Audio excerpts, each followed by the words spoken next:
Yes, I have been arrested. I was arrested twice so that there could be no doubt about it.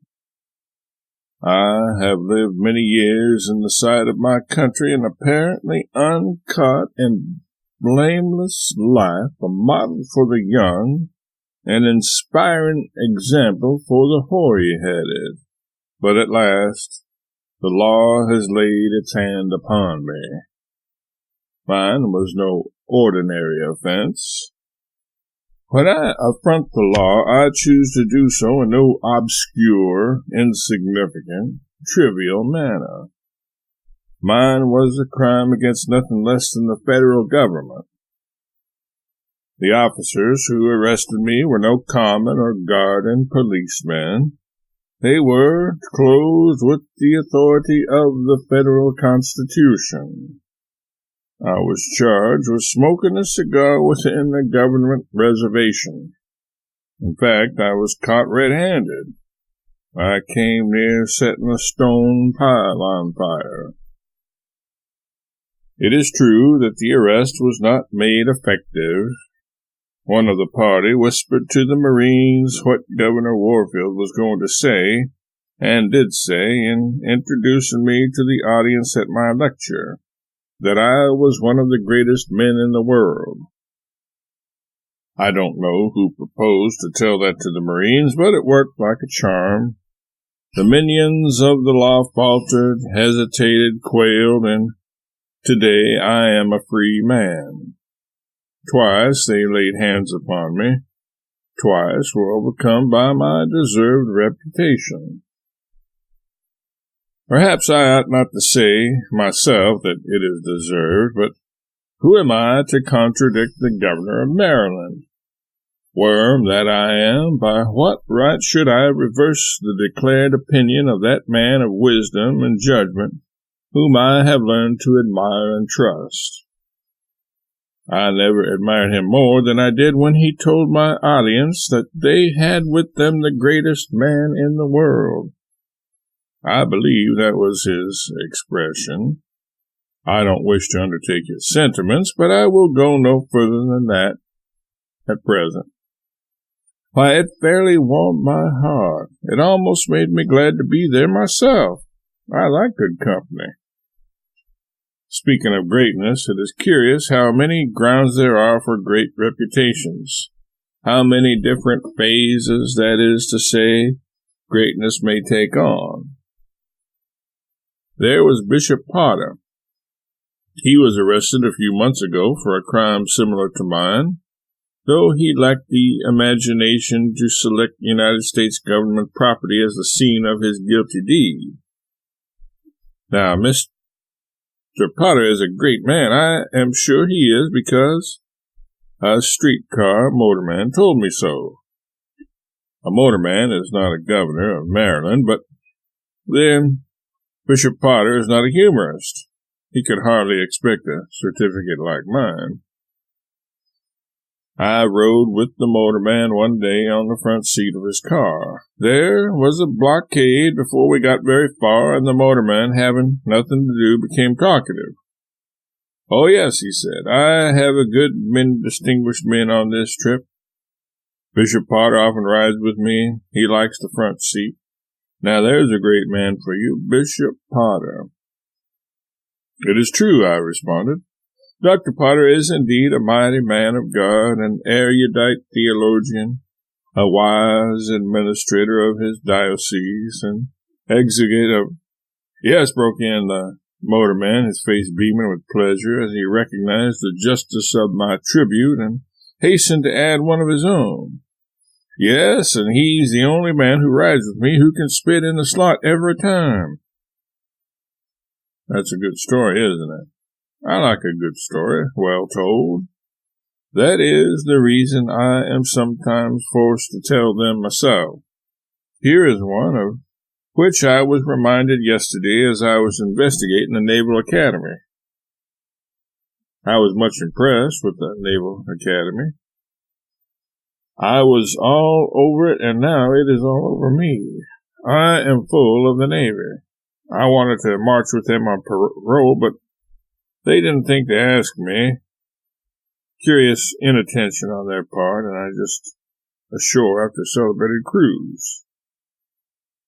While I was observing the Navy on land, I thought of the Navy at sea and of this story, so pathetic, so sweet, so really touching.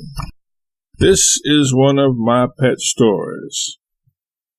Something in its delicacy, refinement, and the elusiveness of its humor fits my own quiet tastes. The time is 2 a.m. after a lively night at the club.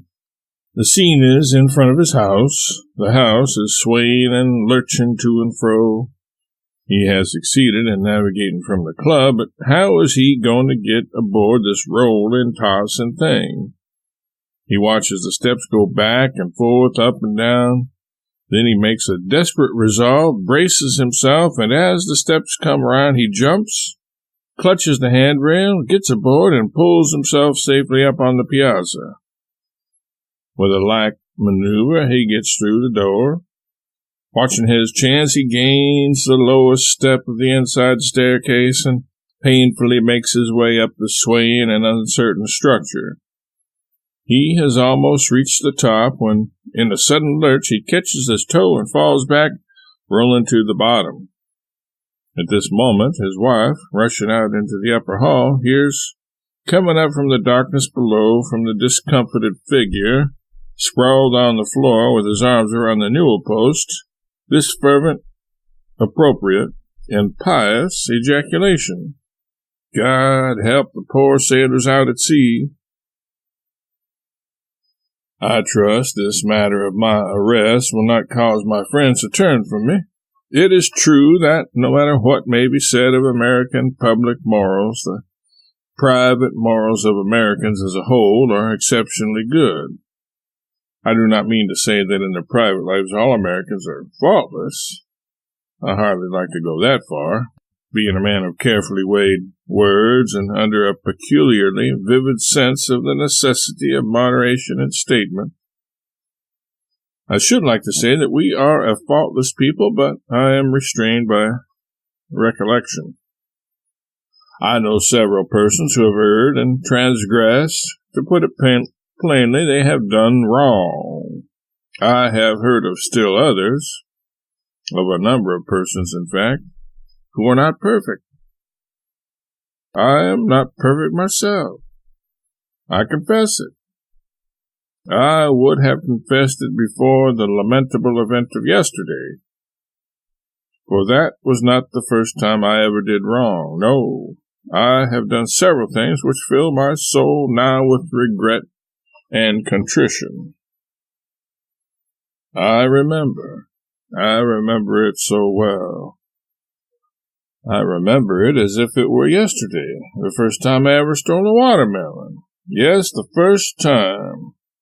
At least, I think it was the first time, or along about there. It must have been about 1848, when I was 13 or 14 years old. I remember that watermelon well. I can almost taste it now. Yes, I stole it. Yet why use so harsh a word? It was the biggest of the load on a farmer's wagon standing in the gutter in the old town of Hannibal, Missouri. While the farmer was busy with another customer, I withdrew this melon.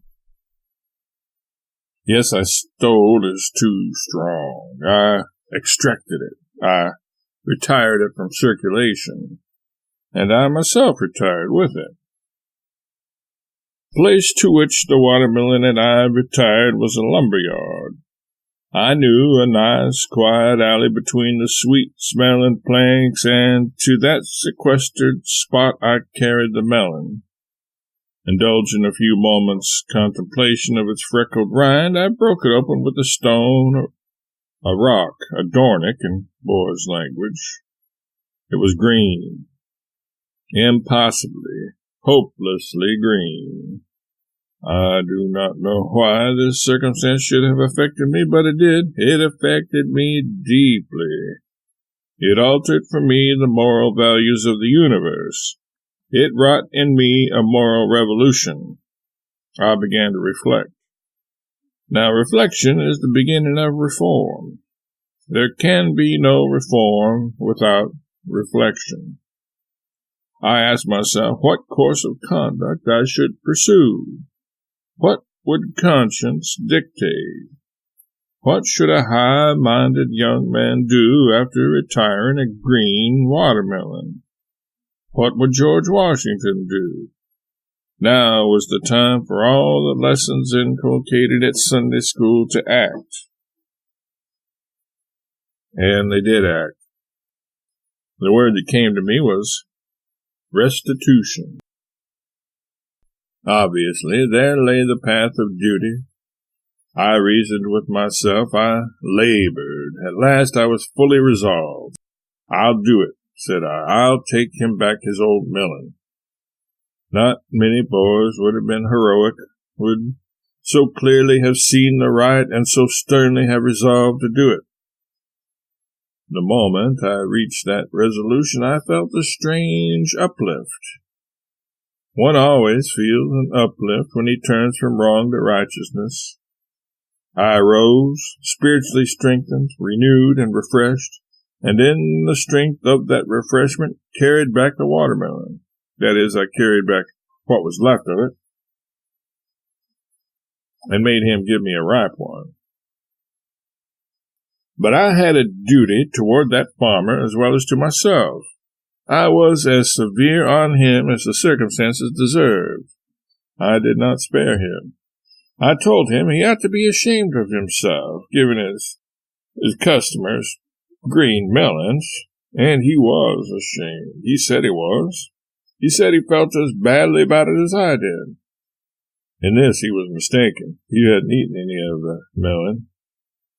I told him that the one instance was bad enough, but asked him to consider what would become of him if this should become a habit with him. I pictured his future, and I saved him. He thanked me and promised to do better. We should always labor thus with those who have taken the wrong road.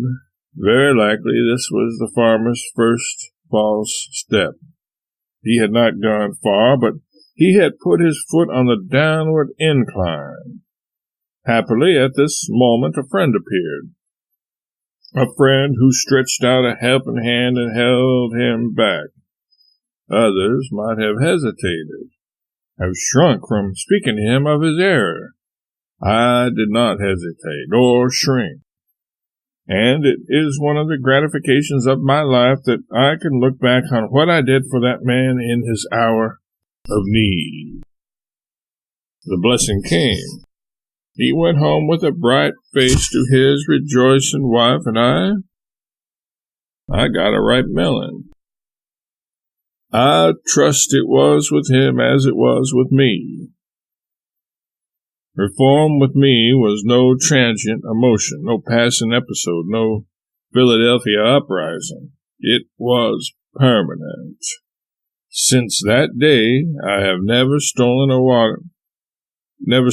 green watermelon.